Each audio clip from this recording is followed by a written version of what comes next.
نسيتك كنت بصور ازاي. من اول موسم او من ساعه ما اداء برشلونه الدفاعي بدا ان هو يبقى سيء، هو سيء جدا الموسم ده. واي بوست او اي حاجه على الفيس او على اي سوشيال ميديا او اي حاجه، بتلاقي حاجه او بتلاقي البوست عامل ازاي بقى؟ شاشه سودا، شاشه سودا ومطره بقى، مطر حلو، ويا ريت صدى صوت بقى.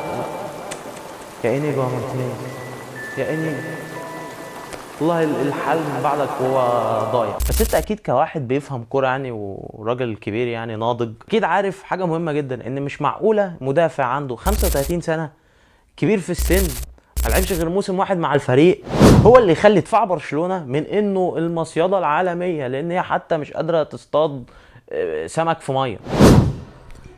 وبعديها طبعا خدنا كوباية الشاي عشان نقدر نفكر وندور صح بعد بحث طويل. ما يعديش الثلاث اربع دقايق يعني. ايه ده؟ ايه الطعابة والحلاوة دي اقسم بالله؟ اخيرا لقيت الحل.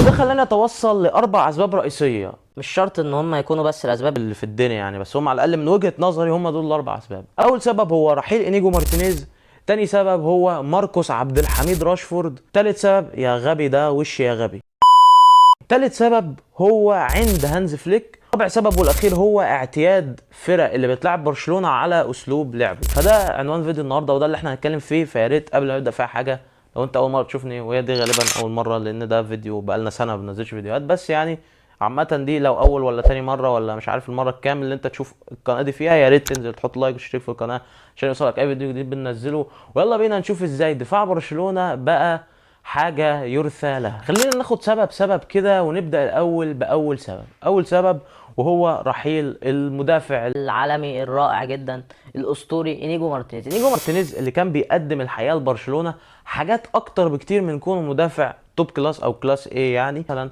ان انت دايما دفاع برشلونه او برشلونه ككل عامه هي بتعتمد على الشباب، العيال الصغيره بقى والحاجات الحلوه دي. فانت عندك التشكيله كلها لعيبه 18 19 الخبره قوي اللي هو بدري 23 سنه ولا 22 سنه، فده قوام الفرق الاساسي. فالدفاع دايما محتاج مدافع يبقى عنده خبره. يعني انيجو مارتينيز كان دايما هو تحسه القائد بتاع الدفاع، اللي هو احنا دلوقتي هنعمل مصيدة تسلل، او دلوقتي احنا هنطلع نعمل الخطوتين اللي قدام عشان نوقع السترايكرز بتاع الفريق اللي قصادنا في التسلل. تحس ان هو دايما اللي بيوجه، هو الكابتن، هو القائد. فغير ان هو انيجو كان مقدم موسم كويس او موسم جيد جدا يعني الموسم اللي فات مع برشلونة، لكن هو كمان كان القائد بتاع الناس نروح دي. بقى اللي هو لتاني سبب معانا، وهو ماركوس عبد الحميد السيد محمد راشفورد. طبعا ماركوس راشفورد من اول موسم هو له دراويشه، ما شاء الله جاي بدراويشه والناس اللي بتطبل له. يا عم يا عم ده بيجيب اجوان يا عم. يا عم هو بعيدا ان كل ماتشين تلاته بيحط له جون بس يعني. تمام يعني. يا عم ده راشفورد ده مش عارف احسن لعيب في الهجوم، ده الوحيد اللي فايده مش عارف ايه. حابب اقول لك ان انت مثلا غياب لعيب زي رافينيا هو مش بس اثر عليك هجوميا، لا فهو ده هو كمان اثر عليك دفاعيا، لان انت بقيت مضطر تلعب براشفورد جناح شمال كل ماتش. اللعيب بيكون بيسجل ده ما يخليهوش ان هو لعيب مفيد للمنظومه بتاعتك. بمعنى ان انت دلوقتي عندك راشفورد والله كارقام تبص تلاقيه مش عارف يسجل 10 جوان ولا 11 جون وعامل كام اسيست وحاجه عظيمه، بس انت قصاد ده انت خسران كتير جدا في المنظومه بتاعتك. ان انت عندك لعيب ما بيضغطش خالص، لعيب في المنظومه بتاعت هانز فليك انت محتاج ان الثلاثه اللي في خط الهجوم هم اول خط في الدفاع. بمعنى ان انت عندك دلوقتي الثلاثه بتوع الهجوم بتوع برشلونه دول اول ثلاثه بيبداوا عمليه ان احنا بندافع اصلا، لان هانز فليك بيعتمد ان انا بضغط ضغط شرس قوي من قدام فباخد الكره بسرعه، فما بضطرش ان انا استقبل لعب كتير، ده لان انا باخد الكره بسرعه. لكن انت دلوقتي لو منظومه الضغط دي اتضربت فهو مفيش قوي تنوع تكتيكي، ان احنا عارفين والله لو عدوا خط الاول او خط الهجوم احنا هنعمل ايه في نص الملعب. طب والله لو عدوا نص الملعب كل سنه وانت طيب، خلاص زي ما انت شايف الاجوان بتروح للعيال، بتروح انفرادات من نص الملعب يا راجل. ماركوس راشفورد كون ان هو لعيب هو لا بيساهم في منظومه الضغط باي شكل من الاشكال، هو لعيب مستهتر، هو يعني ممكن يجي له مثلا 10 فرص في الماتش يحط منهم 3 يعني، ومش بيحطهم اجوان، ده بيحطهم اون تارجت، يعني ممكن يحط واحده مثلا، يعني يجي له مثلا 6 7 فرص وفرص في الاخر يحط لك جون. طب وبعدين طيب، فده يخلي ان هو انا بالنسبه لي راشفورد اذيته انه لعيب مؤذي. يعني انا بجد مستني ان رافينيا يبدا يرجع بقى عشان نترحم. يعني راشفورد ده انا بجد انا شايف ان هو على قد ما هو بيفيدك قدام في ان هو بيسجل لك كل ماتشين 3 جون ولا جونين، لكن هو انت عندك الناحيه الثانيه خسران لعيب زي رافينيا، هو اصلا اللي كان مظبط منظومه الضغط، وهو اكتر لعيب بيضغط وكان بيعمل حاجات كتير غير انه بيسجل وبيصنع، لا ده هو كمان مفيد جدا لمنظومه اللعب بتاعت هانز فليك. يعني عندك مثلا لو بصيت لاغلبيه الجوان، طبعا مش هنعرف نحط صور خالص يعني في الفيديو، لكن انت لو بصيت لاغلبيه الاجوان اللي بتدخل في برشلونه هتلاقي ان دايما تحضير اللعب بتاع الفرقه الثانيه بيبقى ناحيه راشفورد، لان هو كده كده ما بيضغطش، فالفرقه بتحضر وتقدر ان هي تطلع بسهوله جدا من الضغط العشوائي من لعيبه برشلونه، وتقدر ان هي توصل بسرعه باقل عدد من اللمسات. بيقدروا كمان ان هم خلاص خط الدفاع بتاع برشلونه هو شوربه، فاحنا بنقدر ان احنا طالما عدينا خلاص من الخط الضغط بتاع قدام، فخلاص يا باشا وصلنا ورايحين نجيب جون اودي. لو انت وصلت يعني لحد هنا في الفيديو الدقيقه دي اللي انا مش عارف هي كام يعني، يا ريت حط لايك، اشترك في القناه، يعني ايه ظبط الدنيا كده، انت وصلت لحد هنا يعني فخليك حلو. ثالث سبب معانا وهو عند هانز فليك المبالغ فيه جدا. يعني هل اي حد قاعد هنا يختلف ان هانز فليك مدرب كبير؟ طبعا لا. طب هل اي حد برضه يختلف ان هانز فليك مدرب رجع لبرشلونه شخصيتها ورجع لبرشلونه فكره ان احنا بنكسب اي حد وما بنخافش ومش عارف ايه؟ طبعا لا. بس هل حد هنا برضه معترض ان هانز فليك هو من اكتر 3 مدربين او 2 مدربين في العالم كله متشبث بفكره او ما عندوش مرونه ان هو لا يعني خلاص هي مش ماشيه نغيرها؟ لا مفيش يا باشا، هي مش ماشيه احنا مكملين. مش محتاجة حاجة يعني. وابرز دليل على كده مثلا ماتش زي ماتش اشبيليا، انت بيدخل فيك الثاني والنتيجه 2-0، جبت واحد خلاص دخل فيك الثالث، ارجع بقى لا يا باشا انا مكمل زي ما انا، هيدخل فيك الرابع انا مكمل زي ما انا، كان هيدخل فيك الخامس كمان. فانت بتلاقي ان ماتشات كتير انت برشلونه هي مش ماشيه معاها وهو مصر على اللي هو فيه. بتلاقي ان ماتشات كتير انت ماتشات اصلا انت بتلاعب فرق عبيطه زي الماتش الاخير مثلا النتيجه 1-0 1-1 بتاعت سيلتا فيجو، 2-1 2-2. طب انت ليه؟ يعني انت ايه اللي جبرك؟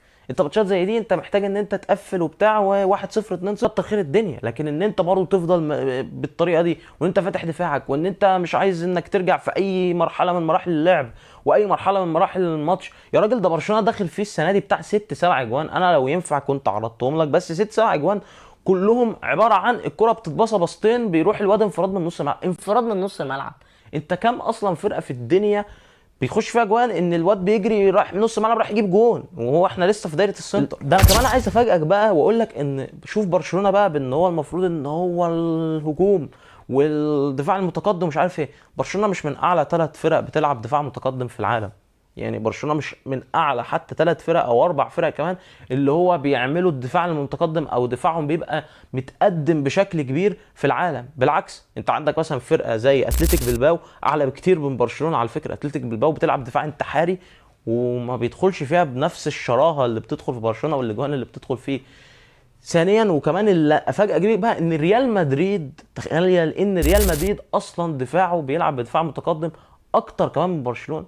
يعني برشلونه اللي هو المفروض ان هو خلاص يعني وانا ده فكري وده اسلوبي ما بلعبش غيره، لا ده في فرق كمان بتلعب اكتر منه بدفاع متقدم وما بيخش فيها كميه الاجوان دي. رابع سبب والاخير في فيديو النهارده، هو الفيديو مش طويل قوي يعني، فيديو يعني في السريع كده، وهو ان الفرق بقت حافظه طريقتها. بمعنى انت دلوقتي الفرق السنه اللي فاتت كانت برشلونه قادره ان هي تظبط المنظومه بتاعتها ككل ان هي تبقى ماشيه كلها بشكل منتظم، بمعنى ان انت عندك والله الثلاثه اللي قدام فايقين سواء تهديفيا او سواء في الضغط، وعندك نص الملعب بيطلع نار من بقه، وعندك الدفاع برضه في نفس الوقت بيقدر ان هو ينظم نفسه وينظم خطوطه ويقدر ان هو يمشي الدنيا صح، وان انت عدد الاخطاء المحتمله ان دفاعك ممكن يعملها اقل بكتير. اللي حصل والله خط هجومك بدات فورمته تقل، نص ملعبك الدنيا فيه هو اكتر خط متزن زي السنه اللي فاتت، هو نفس الوضع ونفس كل حاجه، نص ملعبك هو اصلا نقطه قوتك يعتبر، ودفاعك قل كمان بخروج مدافع كان هو تقريبا العقل المدبر او الراجل اللي بيمشي الدنيا في الدفاع ان هو مشي، وغير اصلا ان اللعيبه مستوى اقل، غير اصلا ان مثلا عندك كوندي مستواه اقل جدا، عندك كوبارسي مستواه اقل بكتير جدا عن السنه اللي فاتت، وعندك كمان بالدي اتصاب اصلا اغلبيه الموسم، ولما رجع برده لسه مش هو نفس بالدي اللي انت كنت بتشوفه السنه اللي فاتت. ده على ده بقى ان الفرق بقت عارفه هتلعبك ازاي، يعني الفرق بقت عندها خطه ان هي ازاي تلعبك. نتكلم مثلا عن هدف، طبعا مش هنعرف نجيب له صور يعني، بس هنتكلم عن هدف ريال مدريد في برشلونه، الهدف اللي جود بلينجهام لعب باصه لكيليان امبابي، وامبابي قدر ان هو يروح يحطها جون، مش اللي اتلغى، لا اول جون اللي هو اتحسب عادي جدا. دلوقتي جود بلينجهام لما استلم وخد خطوه وخلاص هو قرر ان هو هيباصي، لعيبه برشلونه خلاص احنا متسيستمين، خلاص احنا خدنا الخطوه، امبابي وقع اوفسايد. السنه اللي فاتت كانت لعيبه ريال مدريد ايه اللي بيحصل؟ كان بلينجهام هيباصيها، امبابي اوفسايد، شكرا الجون اوفسايد، خلاص اتلغى. السنه دي بقى ايه اللي بيحصل؟ ويبين لك ان الفرقه لا بقت قادره ان هي تتعامل بشكل احسن بكتير. ان جود بلينجهام والله انا بدل ما هدي الباصه في المره دي، لا انا ممكن اطول بيها سنه، حلو عادي جدا، اخد بيها خطوتين كمان.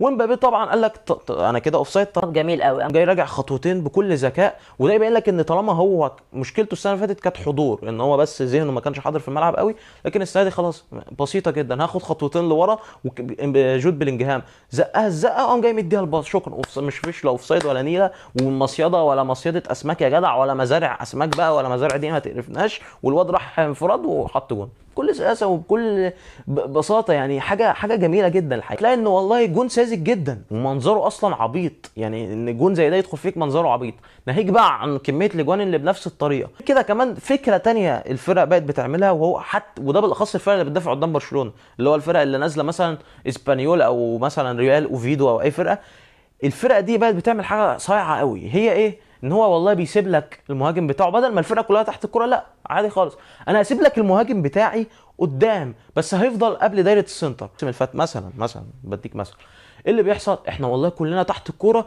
ولما بنيجي نتحول احنا اصلا مش قادرين نتحول بسبب الضغط القوي والشرس لبرشلونه، فاحنا اصلا مش قادرين نروح على الجول. الموسم ده بقى ايه؟ لا والله احنا هنسيب المهاجم بتاعنا او الاسترايكر بتاعنا قبل دايره السنتر، وطالما اول ما هنقطع الكوره احنا هنرمي الطوليه وشكرا. ليه؟ لان انت دفاع برشلونه واقف على خط السنتر يا جماعه، واقف على خط السنتر. يعني انت دفاع برشلونه في اي ماتش تلاقي الدفاع مرصوص كده رصه سجاد النساجون الشرقيون على خط السنتر، والمهاجم بتاع الفريق الثاني هو يا دوب مستني قبل دايره السنتر. ليه؟ عشان اي كره هتتلعب قدامه هو هيجري، هو كده مش اوفسايد، مفيش اوفسايد قبل نص الملعب، دي معلومه يعني لو محدش يعرفها. فبكل سهوله بيلاقي الواد نفسه رايح انفراد من نص الملعب جاري رايح يجيب جون. فان انت الفرق خلاص، احنا دلوقتي بقينا عارفين ان احنا والله عندنا فكرتين. لو انا فرقه بهاجم برشلونه زي ريال مدريد مثلا، انا والله مش لازم يبقى اول باص او اول قرار باص هو اللي يتعمل، لا انا ممكن اهدى على الكره سنه لحد ما المهاجم بتاعي والله ينزل الخطوتين ويبقى مش اوفسايد، وهديله الانفراد وهيروح جوه. او لو انا فرقه بدافع قدام برشلونه، فانا عادي جدا هسيب مهاجم او وينجر او اي حد من اللعيبه اللي قدامي او من اللعيبه بتاعتي يعني قبل دايره السنتر، عشان اول ما نقطع الكره هنرمي الطوليه وهو هيلاقي نفسه لوحده انفراد، مش محتاج يعمل مجهود اساسا. فده يبقى النتيجه ايه؟ نتيجته طبعا ان انت كفرقه بقيت بتستقبل الجوان بشكل شرس جدا، بشكل شري. انت قدام سيلتا فيجو بيدخل فيك جولين عادي خالص، ريال مدريد بيحط فيك جولين من اصل 16 فرصه اصلا كان ممكن يدخلوا. يا راجل ده اسمها ايه؟ كلوب بروج ولا كلوب بروج اللي لعبناها دي، حاطه فيك 3 اجوان. الواد خليت الواد بتاعهم ده بقى حديث وكله عايز يشتريه وبتاع، وهو لعيب اصلا ما كنتش تسمع عنه اساسا. اي لعيب بقى يقدر عادي جدا، اي لعيب في الدنيا نحطه في برشلونه هاتريك سهله جدا. اي لعيب عنده عقم تهديفي او ان هو والله مستواه التهديفي مش احسن حاجه اخر فتره بتاع، خش يا باشا حط جون في برشلونه، اسهل حاجه ممكنه الموسم ده. فبالنسبه لي دي هي الاسباب او المشاكل اللي عند فريق برشلونه اللي مخليها بصراحه بيقدم موسم بالنسبه لي سيء.